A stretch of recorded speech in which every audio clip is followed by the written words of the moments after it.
자, 이제 그 사과는 이제 그 장성철 소장이나 이제 박진영 원장님 같은 경우에는 없을 거라는 전망을 해주셨는데 네. 그래도 국민들한테 육성 녹취가 등장한 명태균 게이트에 대해서는 결국 기자들도 그 부분에 대해서 질문하겠죠. 사실관계를 꼬리에 꼬리를 물고 물어볼 가능성이 높거든요. 그거에 대해서 어떻게 답변을 할까요? 죄송하지만 좀 네. 기억이 나질 않습니다.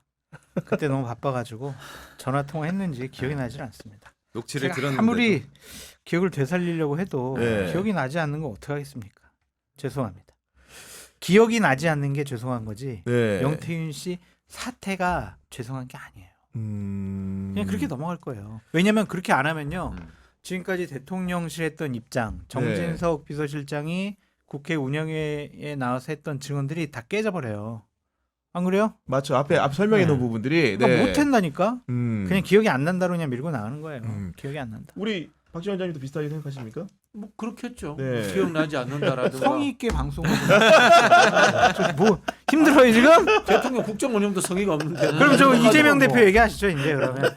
한번 생각해 보세요. 대통령 연봉도 그렇게 많이 받는데 저렇게 성의가 없는데 출연료도 얼마 안 주는데 제가 얼마나 성의가 없어야 됩니까? 네?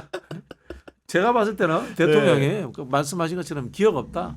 또는 뭐 명태균 씨 이야기는 그냥 내가 덕담해 준 거다. 네. 정진석 실장 이야기는 그 정도 수준에서 끝낼 것 같아요. 그 정도 끝날 것이다. 근데 사실은 저는 변수라고 생각하는 거는 변수? 이번에 기자회견에서 기자들이 임하는 태도가 과거와는 다를 수 있어요.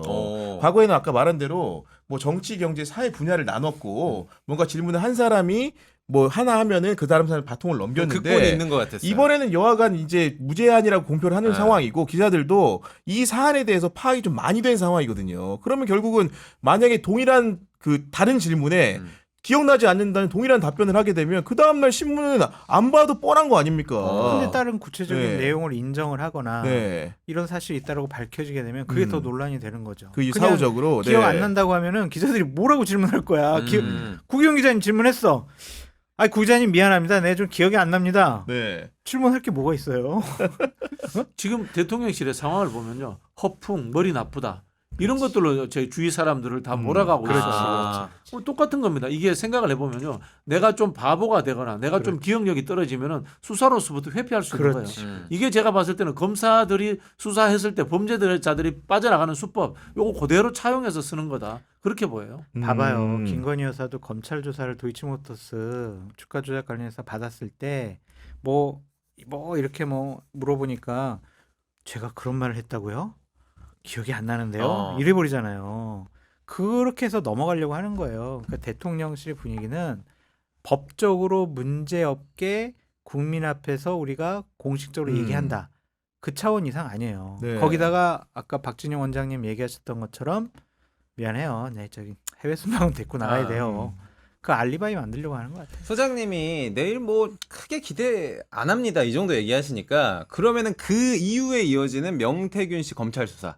이거는 우리가 좀 기대를 할 수 있죠. 왜냐하면 창원지검에 11명의 검사. 이거 대규모 진짜 아닙니까? 이게 참 순진한 분들이네. 야, 또 11명의 검사가 수사하러 갔다고 보세요? 그럼 뭐 하러 갔습니까, 그를? 감시하러 갔죠. 실제로 검찰 수사를 받아보셨어요? 말씀해 보시죠. 아, 예. 검찰 수사관들이 수사 다 하잖아요. 네. 검사가 많이 내려갔다는 거 특히 이제 저기 뭐 대검에서 내려갔다는 감시하러 내려간 건데 감시하러? 그렇지. 수사를 너무 열심히 안 하도록 가서 저는 그냥 그렇게 그 봐요. 니들 용산주 알아? 용산주 좀 마셔. 뭐 이렇게 하면서 쭉 용산주 만들어주고. 창원까지. 그렇지. 자, 이 명태균 씨 수사가 우리 시청자 여러분들이 착각하는 부분이 있는데 이번에 나왔던 명태균 씨가 82세 1회 여론조사를 하고 그것 관련해서 윤석열 캠프로 봐서 돈도 안 받고 그다음에 김영선 씨가 그 대가성으로 공천을 받았다라는 의혹. 그거 수사가 아니에요. 그렇지. 지금 수사가 2022년 보궐선거 때 김영선 씨가 공천 받고 정치자금법 지출할 때 왜 정치자금법 통장에서 명태균 씨한테 돈을 쐈는가 문제, 네. 왜 월급 반띵을 했는가 문제, 그거 수사예요. 전혀 수사가 달라요? 다른 거예요. 아, 이런 가운데 뉴스토마토가 어제 이제 장성철 소장님이 예고도 하셨던데 보도를 한 거 보니까 미래한국연구소가 명태균 씨의 지시로 뭐 세 차례의 조사를 거쳐가지고 국민의힘 당원 지지 성향 분석 문건을 만들었다는 보도를 했습니다. 뭐 당원 수만 성향 파악을 한 당원 수만 보도가 맞다면 11,495명이라는데 이게 신상 정보와 지지 성향이 있다는 거잖아요. 이 보도 어떻게 보셨습니까?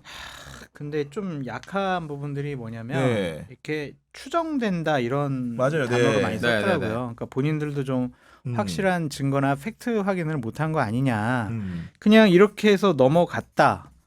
여기서 끝났어요. 이 이후에 정말 이걸 가지고 여론 조작을 확인은 안 했거나, 됐어. 예. 네. 그래가지고 좀 이거 가지고 평가하기에는 좀 부족한 것 같아요. 네. 근데 여하간 저도 이제 그건 동의를 하는데 그 지지 성향을 왜 파악하는 걸까요? 예를 들면, 네. 그 사람들 여론조사하면은 당연히 그러니까 조작할 네. 수 있잖아요. 어. 자, 뭐 우리 윤석열 후보 이번에 한 10% 올릴까? 그럼 원래 딱 성향 분석했으니까 그 사람들만 위주로 표를 조사하면 돌려가지고, 되죠. 예. 유리하게. 그러면 그게 분위기를 쫙 끌고 갈 수가 있는 거죠. 그 안심번호 있잖아요. 제가 네. 보는 거. 제가 그때 보니까 이준석 대표가 좀 실수한 것 같아요. 너무 많이 줬어. 정보가. 예를 들자면은 제가 보니까 시군구 단위까지 줬더라고요. 시군구 단위까지 네. 주고 이제 앞에 성이 있고 뒷전화번호가 있는 걸 제가 네. 그렇게 확인했는데 예를 들어 볼게요. 음. 전남 무안군의 국민의힘 당원이 몇 명이 있겠어요. 뭐 드물겠죠, 굉장히. 그죠? 예. 제가 보기에는 그 정도 정보만으로 앞자리하고 전화번호를 찾을 수 있을 것 같아요. 아. 근데 요거를 이게 나는 제가 이준석 대표가 불법적인 걸 했다는 게 아니라 네. 그걸 악의적으로 사용하는 사람 입장에서 말씀하신 것처럼 성향 조사라든가 이런 것들 통해서 찾아갈 수도 있어요. 그렇죠. 그리고 더 나쁘게 이야기하면 아까 우리 장 소장님 이야기한 것처럼 성향이 좋은 사람들만 모집단으로 해서 전화 돌릴 수도 있는 거예요. 네.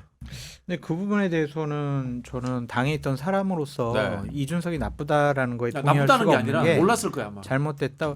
원래 이렇게 줬어요. 국민의힘. 우리 과거에도 예. 과거에 계속 이렇게 줬어요. 너무 많이 줬어 정보를. 저희 그러니까 이게 룰이고 패턴이어가지고 어. 저 2014년도라든지 아니면은 2007년, 2012년도 대선 때도 다 이렇게 줬어요. 그러니까 전당대회 할 때도 다 이렇게 줘요. 우리는 이름 패턴으로. 지역 없이 그냥 전화번호만 딱 그냥 전화번호만. 네. 그러니까 구까지 주거든요. 구. 그렇지. 네. 그러니까 어떻게 주냐면 이름 김땡땡, 성별 남성, 시도 서울, 선거구 종로구 여기까지 줘요. 근데 이거 가지고 종로구에서 뭐 서울에서는 어떻게 찾기가 찾아요? 쉽지가 않겠죠. 네. 그러니까 이걸 가지고 뭐 잘못됐다 나쁘다 뭐 몰랐다 그렇게 얘기하기는 어려울 것 음. 같고 당 대표가 야 잠깐만 안심번호 어떻게 주는지 가져와봐 막 해가지고 안 그래요. 그냥 이건 패턴대로 다 주는 근데 거니까. 이제 이게 결국 악의적으로 사용하는 사람이 있으니까 이제 이런 결과가 그렇죠. 나와요. 그래, 그런 의심을 하는 것도 아마도 그런 부분에 초점이 아니, 의심하는 맞춰져 건 있는 것 아니에요. 같은데. 예. 의심하는 건 아닌데 음.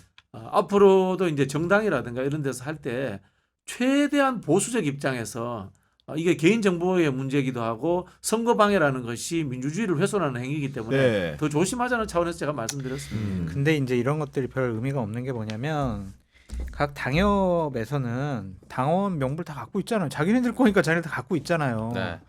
그러면은 당협위원장이나 국회의원들 다수의 지지를 받으면 실질적으로 알고 있으니까. 다 알아요. 네. 그냥 어디서 누가 살고 뭐 이런 것까지도. 그래서 이게 명부가 뭔 중요하겠냐 또 그런 생각도 좀 네. 들어요.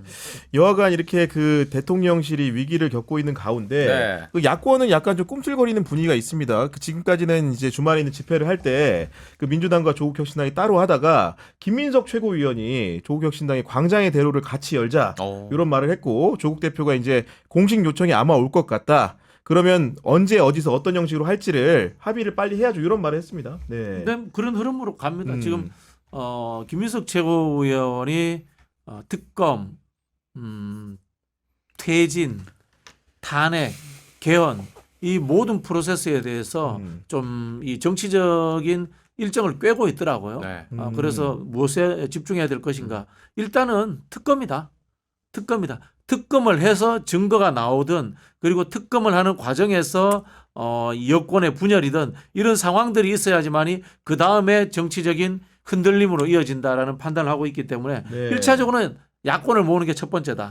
그리고 그 야권 중에는 저는 이준석 대표가 있는 개혁신당도 굉장히 의미 있을 거라고 봐요. 그래요? 그렇겠죠. 저는 네. 개혁신당한테 이런 제안하고 싶은데 자 윤석열 대통령과 국민의힘에서 지금 특검법이 위헌적이다 그러는데 위헌적인 게 뭔지도 사실 저는 모르겠어요. 그냥 자기 비판하면 위헌적이라고 생각하잖아요. 원래 왕들은 그렇게 생각하잖아요. 왕들은 입장에서 자기에게 조금만 덤비면 이게 감히?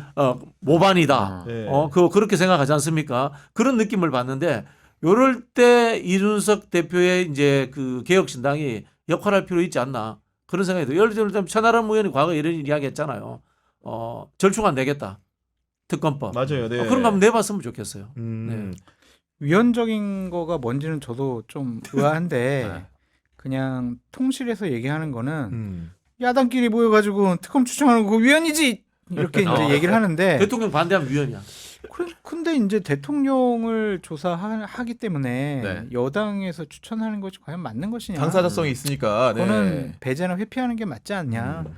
그걸 위헌으로 얘기하는 게 맞냐? 좀 그런 생각이 들고요. 네. 박근혜 특검도 야당이 추천했고요. 맞아요. 드루킹 특검도 야당이 추천했고요. 음. 기본적으로 설레가. 예, 국회라고 하는 것은 행정부를 견제하는 거잖아요. 그렇죠. 네. 그럼 견제라는 것은 여당이 견제합니까? 야당이 견제하는 거잖아요. 네. 근데 결국은 이제 특검이 돼야 이제 민주당도 뭔가 더 해볼 수 있다 이런 해야죠. 생각을 하는 건데 문제는 특검이 되냐는 문제는 또 다른 문제잖아요. 예. 돼야 하고 특검을 하지 않으면은 윤석열 대통령은 아마 지지율 더 떨어질 것이고 네. 한동훈 대표는 지도자로서 자격이 있느냐라는 것에 대해서 심각하게 비판을 많이 받을 거예요. 음. 국민의힘 의원들도 이렇게 질질 끌려가느니 네. 차라리 이렇게 문제 됐을 때 털고 이번에 가자. 좀 정리하고 털고 그랬으면 네. 좋겠다라는 생각하는 분들이 많이 있어서 저는 그러니까 이번 민주당이 낸 거는 워낙 반대가 심해서 네, 14가지나 이렇게 되기 때문에 그거를 좀 줄여가지고 음. 민주당이 다시 수정안 내면은 충분히 통과될 가능성이 높아 보인다. 결국은 그런 그래야지 그게 네. 그게 국민의힘이나 보수파에 음. 좋아요. 아니 뭔가 그 변화가 있을 수 있는 변곡점이라는 거는 그러면 일단은 내일 그 대국민담화 기장을 볼 것이고 그렇죠. 네. 그 이후에 뭐가 더 있으면 그런 사정 변경이 좀 있을 수 있을까요? 이미 뭐 행동적으로. 충분히 더 나올 게 뭐가 있을까? 음. 김건희 여사 육성 정도만 네. 더 나오게 되면 아이고 이제 진짜 망했네 이거 진짜 정리해야 되네 이제 이렇게 생각하지 않을까 네. 그런 생각이 드는데 어쨌든 그 부분에 대해서 대통령실은 방어하려고 자 공식적인 활동 앞으로 진짜 안 할 테니까 자 참어 막 이런 거 할 거거든요. 근데 그거 가지고 국민의 분노를 네. 잦아들게 만들 수 없을 것 같아요. 그러니까요. 네. 아마 다음 주에는 대통령 지지율이 10% 초반대로 나올 가능성이 초반대요? 있어요. 이번 주. 네, 초반까지 네. 떨어질까요? 한 10한 3, 4%, 15% 이렇게 나올 수도 있다고 보는데 야. 저는 한동훈 대표가 이번 위기 못 넘기면 본인도 정치 끝난다고 봐요. 제가 한동훈 대표한테 하나 제언을 하자면 특검을 쪼갰어요. 윤석열 대통령 관련되는 특검은 받지 마시고 네. 김건희 여사 관련된 특검만 받든가 아니면은 주도적으로 하든가 그렇게 해서 한번 던져보세요. 그러면은 영남 보수층이라든가 한동훈 대표 지지율이 급상할 겁니다. 그렇게 해서 이 국면을 헤쳐나가야지 본인이 대권까지 갈 수 있지. 그렇지 않다면은 계속해서 윤석열 대통령 눈치 보고 아무것도 하지 않는다면 윤석열 대통령과 함께 소멸되고 말 거예요. 네, 알겠습니다. 오늘도 이 다양한 정치권 이야기 나누다 보니까 마칠 시간이 더 됐는데요. 네. 클라우드장 기상 예보 해주셔야죠. 안 들을 수가 없죠. 네. 육성이 나올 것 같습니다. 누구의? 그러니까 이제 대통령 기자회견 끝나고 나면 윤석열 대통령의 육성과 김건희 여사 육성을 적절한 시점에 야당이 공개할 것 같다라는 네. 생각이 듭니다. 근데 사실 그 존부 여부를 두고 아직도 이제 뭐 다양한 해석이 나오는데 우리 장선 주장님은 아까 사과에 대해서 얘기했던 것처럼 이 녹취록의 존부에 대해서도 굉장히 있다 확정적으로 생각하시는 모양이네요. 네. 있어요. 뭐가 있냐면은 네.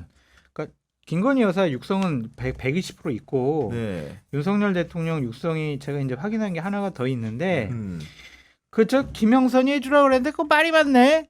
이거 전에 한 얘기. 전에 한 얘기. 네. 전에 한 얘기가 이제 육성으로 있다고 하더라고요. 그것을 같은 대화인데 전에 한 얘기. 그날 했는지 아니면 거기에 같이 한 건 아니고 같은 대화는 아니고. 그날 했는지 그 전날 했는지 며칠 전에 했는지 그거는 제가 확인을 못했는데 알았어 내가 당에 알아볼게 이 말이 들어가는 육성이 있대요. 이걸 녹음을 했대. 명태시한 걸 녹음을 했대요. 그래서 이제 그것이 공개되지 않을까. 대통령께서 이제 내일 기자회견을 통해서 기억 안 납니다. 그러면 기억을 상기시켜드리겠습니다. 하면서 이제 공개되지 않을까. 그게 지금 야당에 도착해 있는지는 저는 잘 모르겠어요. 네. 그거는 확인을 못했어요. 그건 아직 확인이 안 되는 상황인 거고. 야당 도착 여부는 야당에 도착해 있는지 여부는 저는 잘 모르겠어요. 네, 약간 알겠습니다. 그 제보했던 분이 좀 화가 났다고 그러더라고요. 왜요? 상의 안 하고 빵 터트려가지고 되게 당황했다고. 제공은 했지만 그래요? 그래서 더 제공하려고 하다가 멈칫 이제. 지금 멈칫. 그래서 지금 민주당의 네. 입장은 제보자의 인권의 문제라든가 제보자에 대한 보호의 문제 이런 것들을 우선적으로 배려한다라는 방침을 갖고 있는 걸로 알고 있습니다. 그렇기 때문에 이제 민주당 주도적으로 시간까지 결정할 수 없는 그런 상황이라는 그렇죠. 거죠. 네. 민주당이 결정하는 게 아닙니다. 네. 아니 개혁신당에서 하면 되잖아요. 예. 전 개혁신 난 당원이 아닙니다. 아니, 아니 그러니까 전 입장을 여쭤보는 거죠, 그냥. 예. 이준석 대표가 지금 외국 가가지고 네. 그럼 천하람 시키면 되지. 천하람 대표는 지금 저기 매화나무 때문에 지금 은근히 천하람 디스해 보면은 장소정. 전 천하람을 사랑합니다. 네, 알겠습니다.